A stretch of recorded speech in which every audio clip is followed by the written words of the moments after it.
The Middle Ages are an era wrapped in myth, legend, and outright fabrication. In popular culture, the period has been fixed in the imagination as a time of unrelenting darkness, superstition, and senseless cruelty.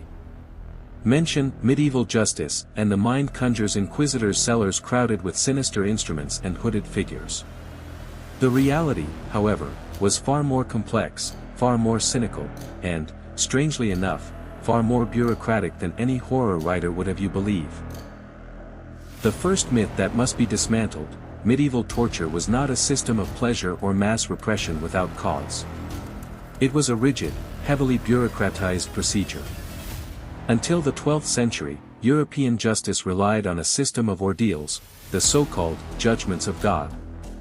If guilt could not be established through witness testimony, the accused was subjected to trial by hot iron or boiling water. If the wounds healed quickly, God was said to have proven innocence.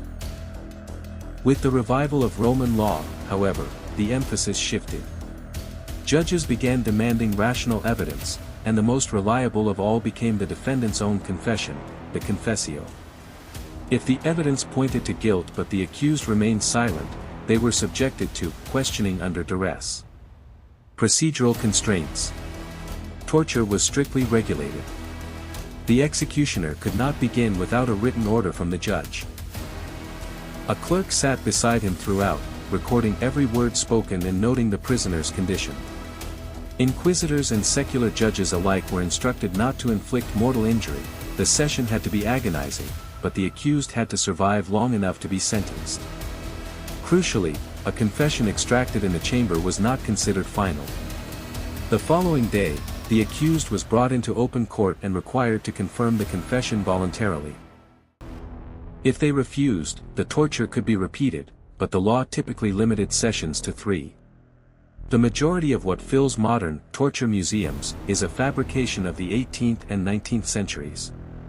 The Iron Maiden, the spiked cabinet, is a myth. It was invented in the late 1700s as a tourist attraction. Not a single medieval archive contains any record of such a device. The so-called pair of anguish was, in most documented cases, either a medical dilator or a component of a door lock. The instruments that were actually used tell a more precise and more disturbing story. The strappado, suspension by the arms twisted behind the back, was valued for its brutal simplicity. It required only a rope and a pulley. The rack stretched ligaments gradually, making it among the most effective methods of extracting speech. Thumbscrews applied mechanical pressure to the finger joints, producing unbearable pain while posing no immediate threat to life, which was, from the court's perspective, the entire point. In the Middle Ages, the prison, the carcer, was not a punishment in the modern sense. No one was sentenced to 5 years for theft. Crimes were punished by fines, corporal punishment, branding, exile, or death. The prison served 3 purposes: holding suspects while evidence was gathered, detaining debtors until their families could pay, and confining high-value political hostages until ransom arrived. Conditions inside were a direct reflection of the class structure outside. Those with money could buy better treatment, a private room, furniture, access to servants. For the poor, the situation was catastrophic. Jailers had no obligation to feed their prisoners. If no family member brought food, the inmate simply starved.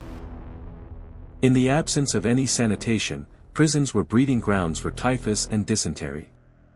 And corruption pervaded everything. A prisoner paid for the right to go without shackles, for a bowl of soup, and even for the privilege of being released.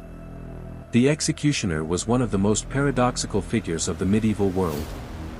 He was an official city employee, yet he was required to live on the outskirts of town, away from respectable citizens. His profession was hereditary. Society regarded him with a mixture of superstitious dread and uneasy dependence, for executioners were frequently the only people with a deep practical knowledge of human anatomy.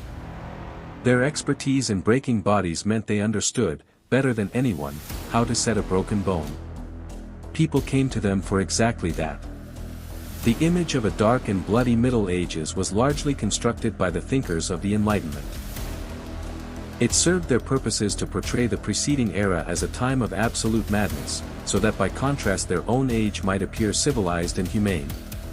The Middle Ages were harsh, but they were not chaotic. They were a time of strict rules, deep religious conviction, and a search for truth through pain, a method that strikes us today as barbaric, but which was, in a world without DNA analysis or fingerprints, the only instrument of justice available.